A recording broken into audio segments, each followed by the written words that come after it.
Partiamo dalla coda alla vaccinara, un piatto tipico della cucina romana che altro non è che la coda del bovino stufata. Noi la accompagneremo con delle patate, anche queste alla romana. Iniziamo quindi a tagliare le verdure che ci serviranno poi per il soffritto.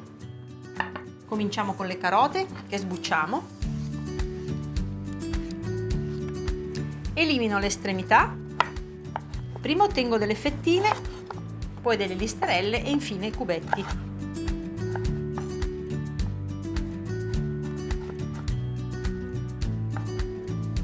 Le carote sono tritate, facciamo la stessa cosa anche con il sedano. Ricaviamo prima delle listarelle che poi taglieremo a cubetti.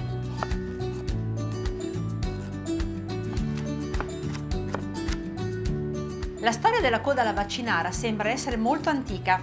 Già intorno al 1300 il rione romano Regola era abitato dai vaccinari. Erano gli addetti alla macellazione del bestiame e portavano a casa dal lavoro quelle parti degli animali meno pregiate, che non potevano essere vendute ai ceti più agiati. Sbucciamo le cipolle e poi tagliamo la cipolla a metà là dove prima c'erano le radici, in questo modo. Ora la mettiamo con la parte piatta rivolta verso il tagliere e facciamo un primo taglio, ma non arriviamo fino in fondo. Ne facciamo un altro e un altro ancora e poi tagliamo la cipolla così in verticale. E ora magicamente taglieremo dei quadratini. Visto com'è facile? E anche la nostra cipolla è pronta. E adesso passiamo all'aglio. Lo sbucciamo e lo tagliamo a metà. Così possiamo eliminare l'anima interna, che è quella più pesante. E lo tritiamo.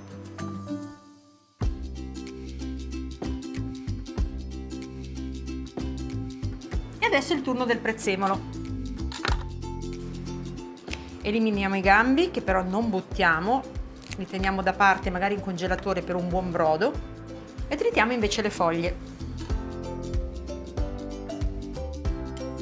Una volta erano gli scarti, le parti meno nobili, che finivano sulla tavola di chi non poteva permettersi di meglio. Ora sono considerate una prelibatezza da scoprire e riscoprire. Stiamo parlando delle frattaglie, conosciute anche come quinto quarto. Questa invece è la nostra coda. La giriamo perché qui vediamo delle giunture. Noi dovremmo tagliare lungo le giunture. Vedete? Questa è una giuntura. Noi abbiamo tagliato tra una giuntura e l'altra.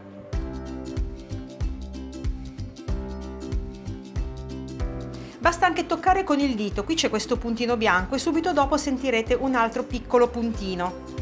Bisogna tagliare tra questi due.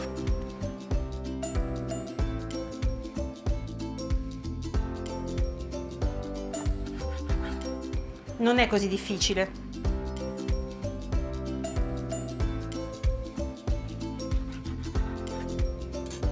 Ed eccola qua, la nostra coda tagliata, pronta per essere utilizzata.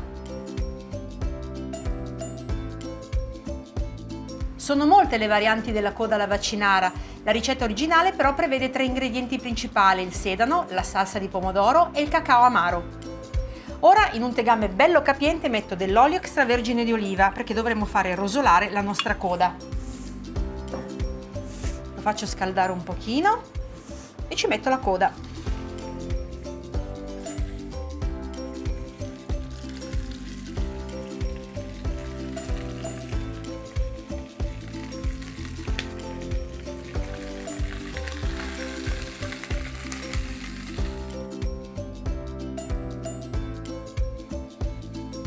La carne è rosolata, spengo il fuoco e la metto in un piatto.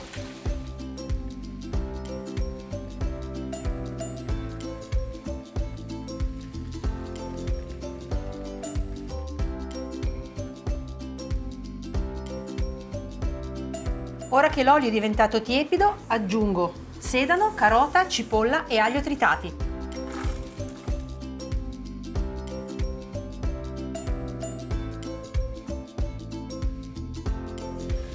E li faccio rosolare.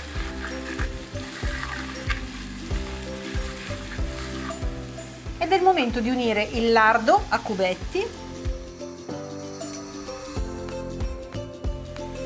il prezzemolo tritato e lasciamo soffriggere qualche minuto. Ora che tutti gli ingredienti sono rosolati, rimetto la carne all'interno della nostra pentola e sfumo con il vino bianco.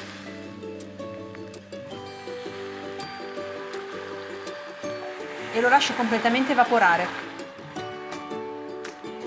La tradizione di cucinare il quinto quarto si diffuse ancora di più a fine 1800, quando a Testaccio sorse il mattatoio.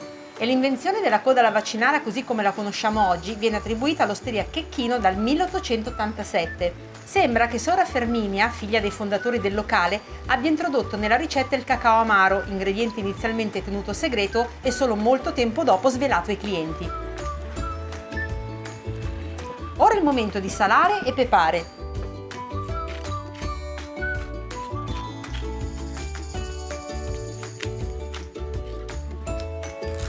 E in ultimo aggiungiamo la passata di pomodoro.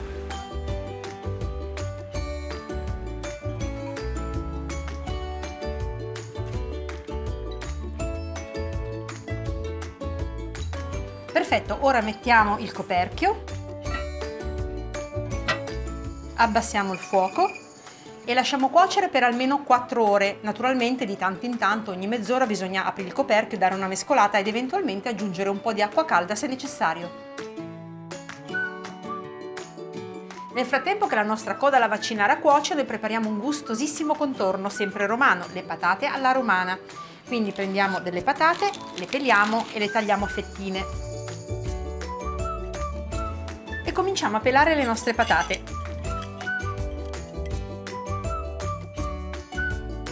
Ho sbucciato tutte le patate e adesso con l'aiuto di una mandolina le taglio a fettine sottili.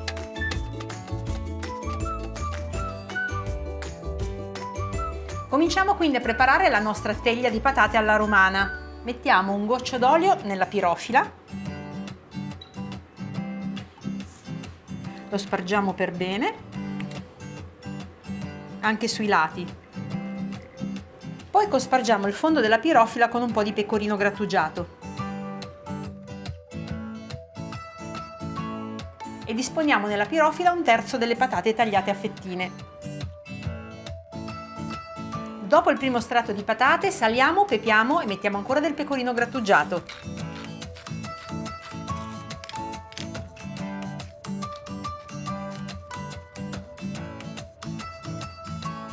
E poi ricominciamo con un altro strato di patate.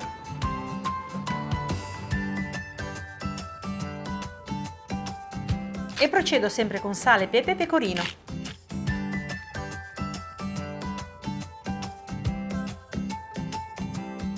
Termino con il terzo strato.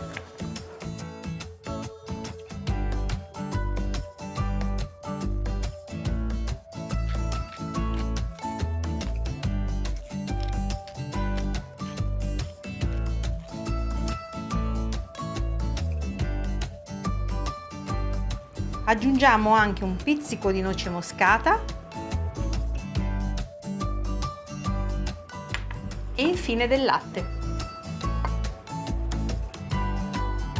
Mettiamolo sui lati per non togliere tutto il condimento. E ora possiamo infornare la nostra teglia di patate alla romana nel forno statico per 30 minuti a 220 gradi.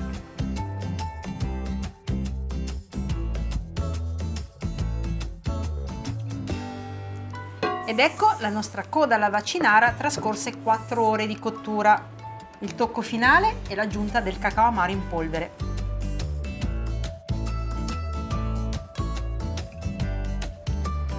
E mischiamo per bene. Nelle rivisitazioni di questa ricetta storica sono stati negli anni aggiunti altri ingredienti, ad esempio i pinoli, l'uvetta e i gaffi, ossia straccetti di guancia di bue, che adesso però sono diventati molto difficili da trovare. Dopo aver mescolato, possiamo servire la nostra coda alla vaccinara. Io trovo la coda alla vaccinara davvero invitante e particolare e non sono la sola, visto che si trova ancora nel menù di tante trattorie romane.